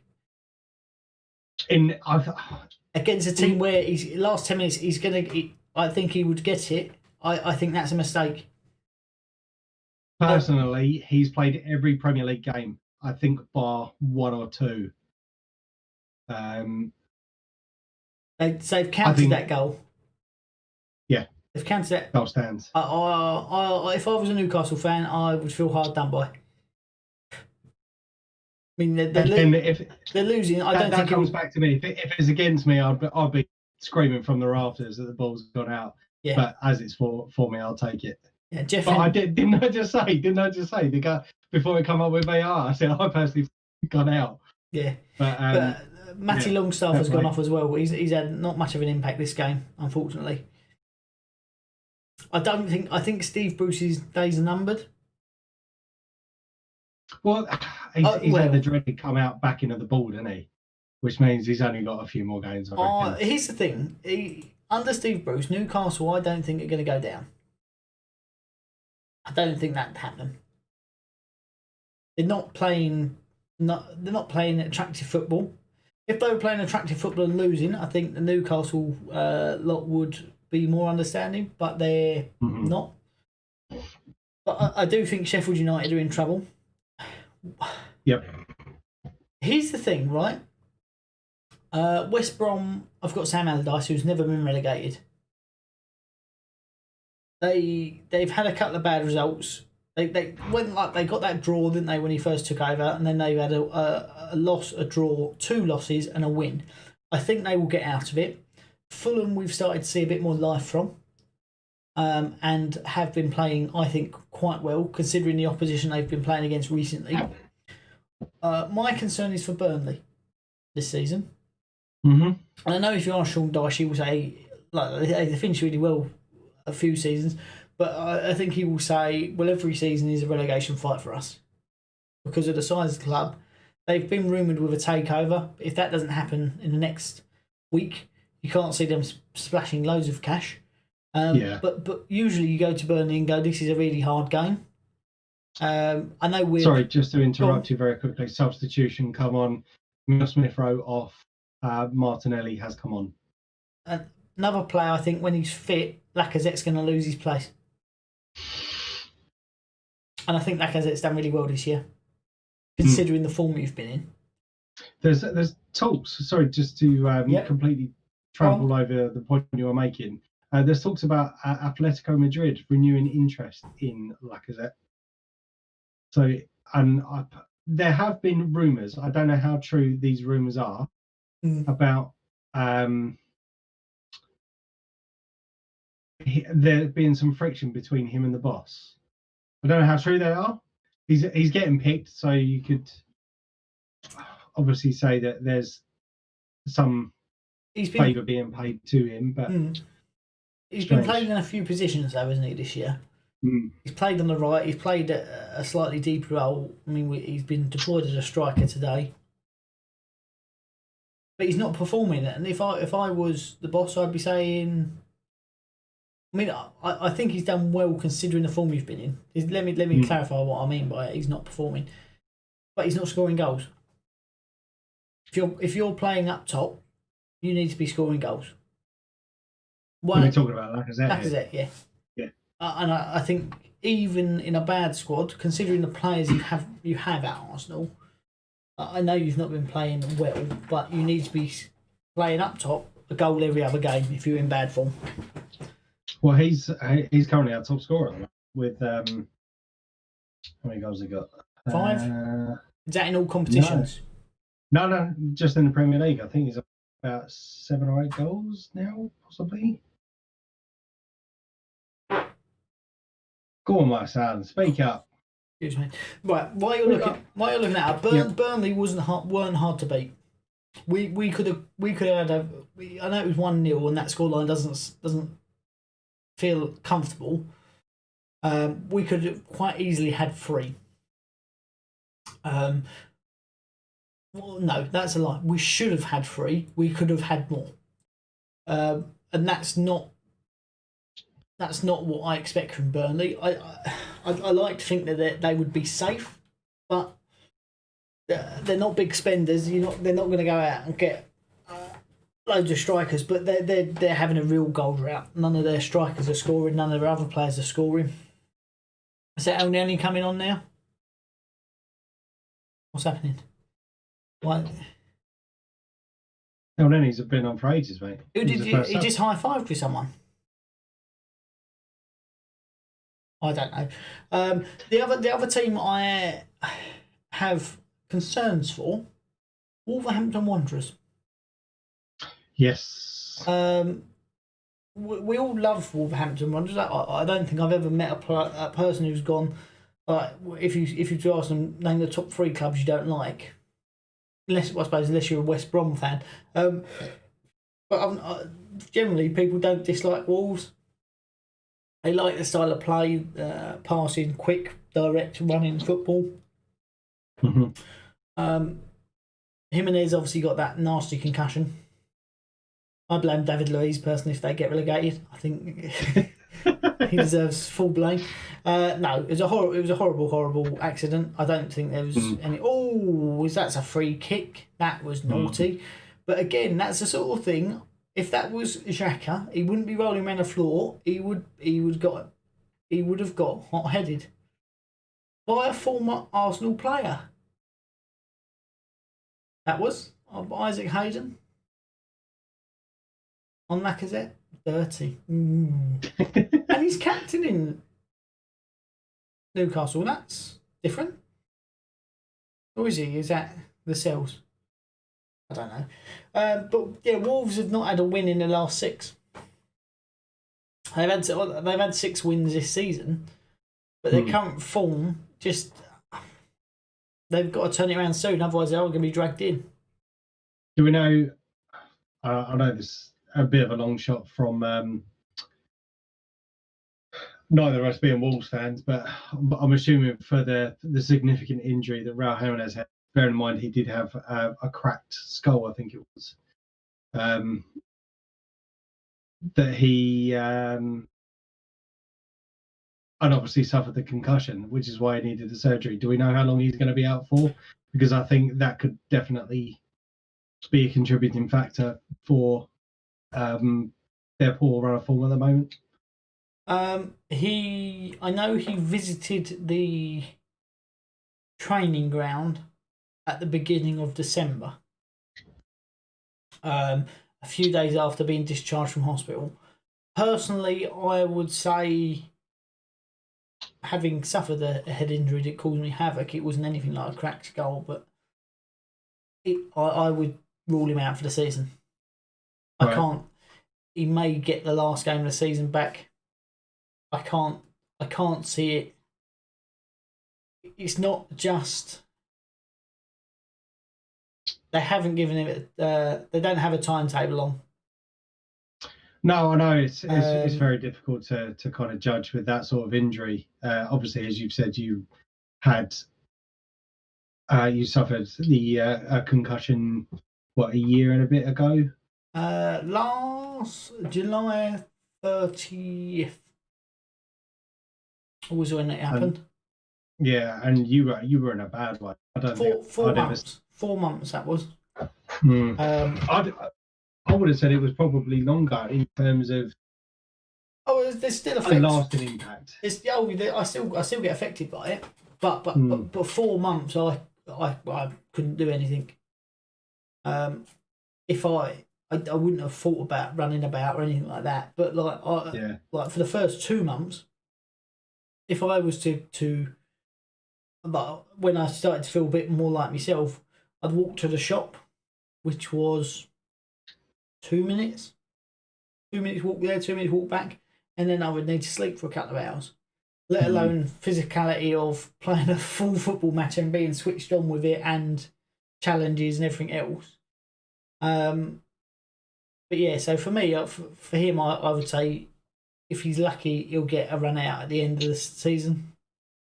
So do we then would Wolves then need to obviously recruit? Well, they have Patrick Crone, don't they? Who technically is a great striker of the ball, great technical skill, but he's young. They have Fabio Silva, who is what you would possibly class as a wonder kid. But again, inexperience. They have, going forward, I think their oldest player is Amada Traore. Who else is an attacker? That's it. I mean, Fabio Silva has scored 2 now in the league. Catrone's not really come on much. But other than that, you got Neto and Pondence, who are attacking, but they're more wingers. I think their biggest loss this year was Jota. If he'd still been at the squad, I don't think we'd be having the same conversation. Yeah, he made it. Well, in terms of him going to Liverpool, that was a bit of a surprise. A surprise signing for me, because you didn't really think with the front three that Liverpool had, you think is a bit of an obscure signing and wouldn't get played. But obviously he went into Liverpool, had an immediate impact. Unfortunately, he got injured. But yes, I do agree. You have seen his talents over the last couple of seasons, including this one, up until the point where he got injured. Yeah. So yeah, I do agree. He could have he could have made a massive difference if he was still at Wolves. I think if you're saying about him being at Liverpool, I think if he hadn't got injured, I don't think we'd be seeing Mo Salah in the starting lineup. Nope. And the reason I say that is I know people go, well, he's the best player. He's not. If you compare him and Mane, if Mane wasn't in that squad, Salah wouldn't have the goals in him. I don't think Jota is as greedy as Salah is, and would quite happily play in Firmino and Mane rather than score the goal. Or rather than have the shot, he doesn't dive about as much. And I think maybe I think Salah's going to leave Liverpool in the summer. Yeah, we did speak about this a few. In fact, towards the end of last season, because there were talks about him linked with Barcelona, I think. Yeah. There was the talks of previously, wasn't there? Yeah, and I can see that happening. The other team I'm concerned for in terms of relegation fight. I mean, you could say Newcastle on current form. It's actually exactly the same as Wolves. But they do have a game in hand, so there is that. And that's not including this game. Is Leeds United. And at the beginning of the season, I said for me they were going to be a dark horse under Bielsa. But where there are games where they should stop and maybe be a bit more defensive, they're still very open and trying to be attacking. And they've gone from being one of the best teams to being one of the worst, you could say. Yeah, on current form, definitely. Aubameyang, man of the match. I think deserved 2 goals. It's a tough goal. I mean, I think other than that, I would give it to Thomas Partey. Yeah. For me, I would give it to Emile Smith-Rowe. Yeah. That's one of the beautiful things about football being subjective, is that everyone's opinions. I can go with your argument from Emile Smith-Rowe, actually. That he fed my mind. The reason I said Thomas Partey is he's not directly got the assist, but he's done what he's there to do very well. He won back possession and recycled it. That's what you brought him in to do. Happy with a 3-0? Very happy. I mean, the game will finish very shortly unless something miraculous happens. The game's finished now. Oh, okay, well, I mean, the last few seconds of it, I guess nothing else happened. Decent result for Arsenal there tonight. Yeah, and it's nice to keep a clean sheet. It's not. You don't get many of them this year, have you? You haven't had many of them. Oh well, that's the 4th. Mate, on the bounce. We've got 4 on the bounce. So it puts you up to 27 points in total. Yep. Back into 10th, mate. For the moment. So we're now currently 2 points behind us, who are in 9th. 2 points you, Southampton, and Chelsea. And when you think there's 8 points between 9th and 1st, it's the most competitive season we've had in a long time. Yes. What's just while we're still here, we'll wrap up shortly. Liverpool fans, they wouldn't shut up when they romped the league last year. They said they were going to romp it again this year. They're currently in a rather lacklustre 4th, with a indifferent 7 draws, 2 losses this season. Tough out, mate. I know they lost Virgil van Dijk, and a lot of them will say, well, that's the reason why. I don't think you can't, saying that you're the best team in the world, you can't rely on that being on one player. Me? Do you think they will recruit in January to replace him? Well, he's out pretty much for the rest of the season, isn't he? Yes. Well, funny you should mention that, actually, because there was about us offering Socrates to Liverpool to help with their defensive injury crisis. Socrates, he's a player that wasn't registered on the books for us for this year. He's got somewhere to go. I suppose it depends on how desperate Liverpool are. Sorry, to show that celebration again. But yeah, for Liverpool, it's a funny thing, and there's two parts of to this particular comment. I do agree with you with what you're saying just a moment ago in terms of Liverpool having a bit of a fall from grace, and obviously, as you said, they can't really pinpoint the fact that they've done it on for the loss of one player. Mm-hmm. However, the only real player that I can think of that they recruited in the summer was Jota, and there was, I think it was Tomiskas or something. It was a Greek guy. Yeah. But they haven't really strengthened or adapted. So, granted, they were so dominant last year in terms of how they were playing. They could always seem to be able to dig out a result. But where I would like to pick up from that is it's very easy. Well, I say it's very easy. One would assume it's easier for teams to be able to work them out. Yeah. Because it's the same bunch of players playing pretty much the same sort of football that they were playing last year, and you wonder why they're not doing it as well. People have gotten worked out.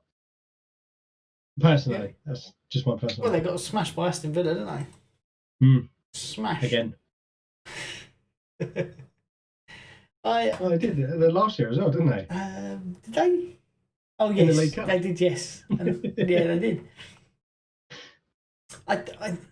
I just, it's humbling, I think. I not heard anything on Twitter from Liverpool fans about how fantastic they are this year and the best team in the world. And I think if you make a statement like that, you have to stick by it, and you have to fight the corner of we are the best team in the world, even if you're playing badly. And say, yeah, we're going for a bad form, but we will turn it around. I can't see them turning it around.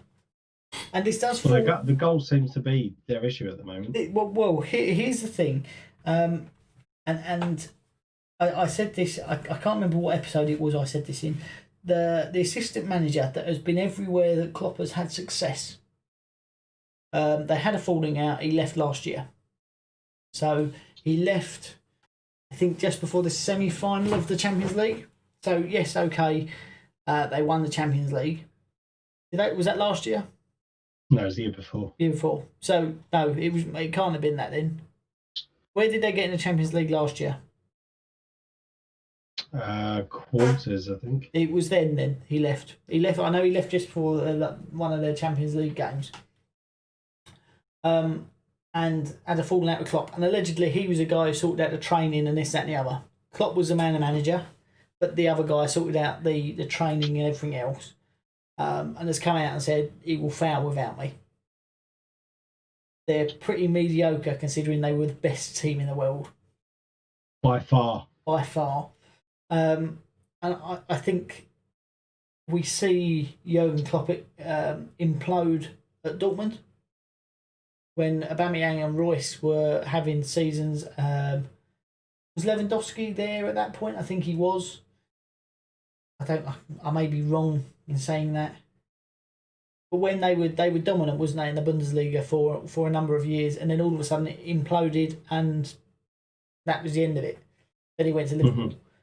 We had a year out, went to Liverpool. I think this year is the year they stumble, and next year will be the implode. I think they will spend very, very big in the summer, try and counter that, but I don't think it will pay off. You've got an aging James Milner. As much as I like him, he's aging. You can't rely on him. Jordan Henderson has grown as a player since he's been there. You can't deny that. Injured. Since he signed, and everyone went, "You've signed him for too much." He got injured, and they stumbled a bit without him. But again, he's coming up to 30 now. I don't think he's going to be one of those that plays well into his 30s. Van Dijk, yes, he's a good defender. I wouldn't put him up there with the best in the world, but he's very good. He had 2 good seasons. I think to be put up there with the best in the world, you've got to have 5 or 6 consecutive good seasons, the likes of Ramos. It's the next one I would put up there with good defenders or world-class defenders. But very serious injury to him. He's not going to return the same player, is he? No. So even if he does return, but it's going to take him 6 months to get back up to full speed to where he was, and by that point, that's another half a season gone. I just feel like they're really going to struggle. There's we're talking about ACLs. There's a really interesting documentary that I'm watching on YouTube for our very own Hector Bellerin. Yep. If you do get a chance to watch it on his personal YouTube channel, it is brilliant. From what I've seen so far, absolutely fantastic. And it talks about from him the day he got injured against Chelsea, where his ACL popped, from him going through his initial recovery, having surgery, and starting to build up. So he had rehab out. So went over to Spain, had surgery in Spain with this very famous sports surgeon. Started his rehab there, and I've literally just got to him coming back into Arsenal to start his rehab in Arsenal. And I think it's very in terms of you see a player get injured. Obviously, with an ACL, or people know with an ACL injury that they will be out for a substantial amount of time. Yep. I don't think people quite understand exactly what goes in it, because there's basically like a muscle. From what I understand, there's a muscle that sits in between your tibia and your fibula. Yeah. Or your femur and your tibia, or one of them. And he basically, what he said is that as soon as he had it, it popped, and it's basically the muscle coming away from the bone. Yeah.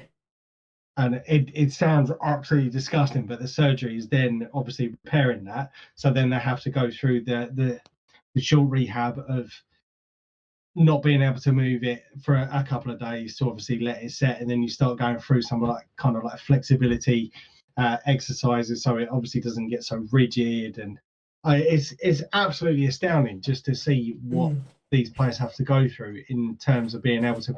And then you can kind of understand. So you had Callum Chambers, Rob Holding, Hector Bellerin, Danny Welbeck, all with similar kind of injuries over a fairly similar period of time. So Danny Welbeck with his injury with his ankle,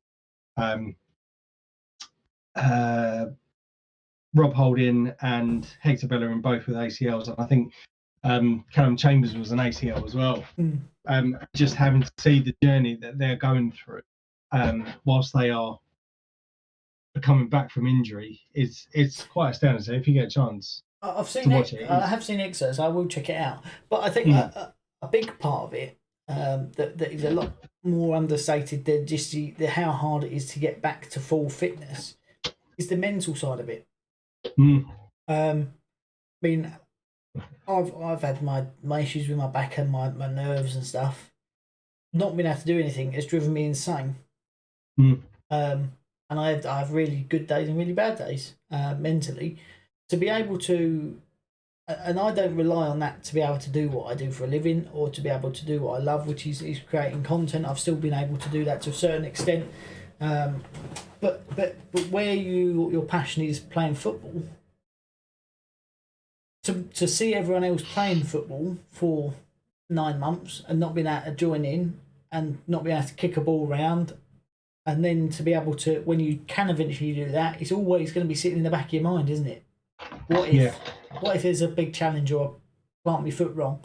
It's going to go again, and I think that's the hardest thing to get over. Yeah, I agree.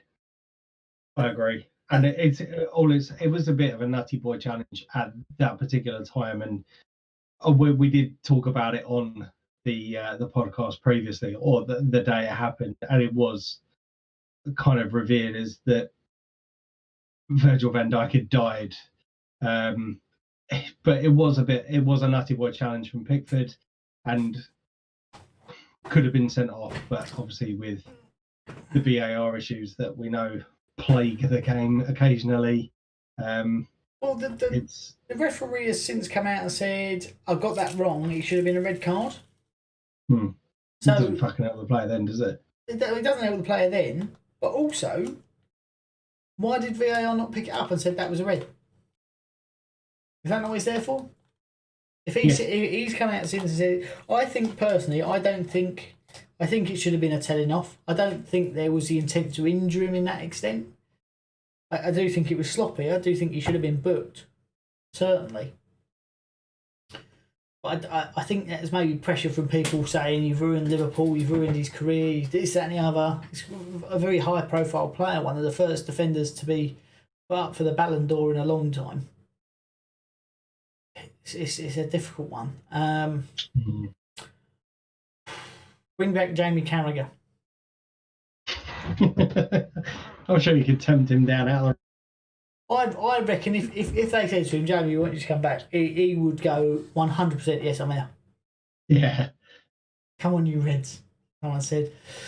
And someone else has said Leeds, all of a sudden, Jules, Leeds. What about Leeds? Tell us about Leeds. That's come up all of a sudden.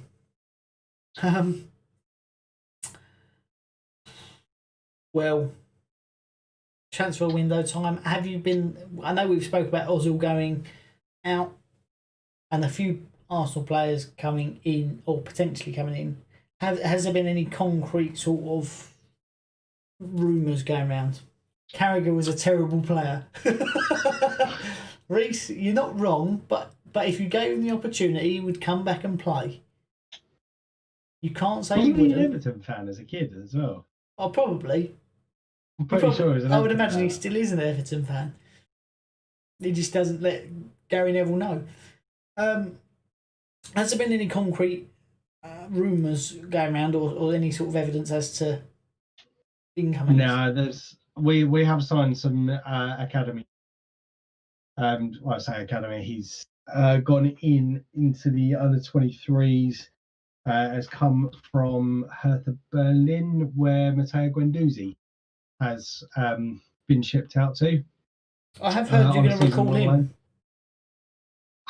There's talks about recalling. I don't know how true they would be. And to be honest, he wouldn't get my team at the moment. I think we've got sufficient cover in there. We've got Dani Ceballos, as we mentioned earlier. We've got Mohamed El Neni. He's granted not your flair player, but he puts in a solid 7-8 out of 10 performance on most games. Granit Xhaka, I'd say he's an 8 fairly consistently. He wouldn't get in my team. Would you not bring him in as cover if you want to send Joe Willock out on loan? No. Fair enough. George has just said Leeds again in all caps with an exclamation mark. What about Leeds? Give us some more information than Leeds. We've spoken about Leeds. We think they're relegation fodder. Or potentially, if they don't buck their ideas up, learn how to defend. Leeds again, yeah, well done. I don't know if George, are you a Leeds fan? Leeds. I guarantee that'll be his next reply. Yeah, it's just... I can imagine he looks a bit like the guy from Hot Fuzz. Do you need anything more than that Leeds football? Yes, we do need more than Leeds. Beers, yeah, okay, that sort of, yeah, fair play. He's left it on Leeds football beers. I know a number of Leeds fans who travel around the world to watch football because they can't wait to get out of Leeds. There's two of them. They travel everywhere. They're Leeds season ticket holders, but they travel everywhere else but watch Leeds. Yeah. But yeah, no, not as far as I'm aware. No real leads to. Not bringing back Olivier Giroud then. No. Oh, I think the window for West Ham to sign him has opened again because Juventus only offered him a 6-month contract. They don't want to have him any more than that. What would you, in all seriousness, 34 years old, I know he's still playing, can still do a job in the Premier League. But what would you give him if West Ham were to table on off him? I would say would be the end of the season plus a year with the option of extending it another year. So you'd give him 1.5 with an option for an extended year? Yeah. And I would put that on maybe just the option of the club to extend it or on appearances. So in his last year, if he makes 20 plus appearances, it gets extended. That's playing in half the games, isn't it? Well, 25. Are we talking starting appearances in general, whether they're from subs? Well, no, I take that back. 25. Taking into account cup games and things like that. 25 appearances at any point within that last season, and it gets extended. Potentially, if that would coax him into coming, that's what I would give him. I still think he's in and around the goals. Doesn't look like he's lost. I mean, he never really had pace, did he? He's not that sort of player. But I think even if he was to bring him in to coach some of the younger players and mentor them, he would do a good job. He's a World Cup winner. He's Europa League winner. He's won everything. He's won everything. And I think that the experience of being around the top level of the game for as long as he has been and winning the stuff that he has done, is invaluable. And that was kind of my point in terms of David Luiz. Yes. Oh, I 100% agree with you. My concern with David Luiz was he seemed to be at the forefront with John Terry of turning the Chelsea dressing room on managers. There was. Go on. Sorry, go on. I was going to say, without John Terry at his side, he doesn't seem to have done that at Arsenal. But you have been through this is your second manager now since you've been there. So yeah, third. Oh yeah, Lundberg. Yeah. So you could say he's still up to his antics. Yeah. No, who knows? Well, I think at that point we've had a solid 3-0 win. We spoke a bit about predictions. We spoke a bit about transfers. We spoke a bit about fitness. But I think we should leave it there. We're 2.25 hours in. Yep. It's been good. It has been good. We've had a little bit of interaction towards the end there from a few people. Not as much as we have on previous Leeds. As previous companions, but sort of it was. I think we were competing with some big boys tonight, being True Geordie and his lot. So fair play. We'll take it. We'll keep plugging away. Little by little, we'll get there. If you do watch it or you are watching, because there are a couple of people watching now, please subscribe if you aren't already. We do appreciate it. It lets us know that we're growing and we want to interact with you lot. That's what football's all about, especially because we've all been locked in. We want to interact with the footballing community and people who are interested in the same things as us. Follow us on Twitter. We are on Twitter. Our handles are below us. But I have been Ian. I've been Mike. We are FDT-TV. Stay tuned, and we will see you next week.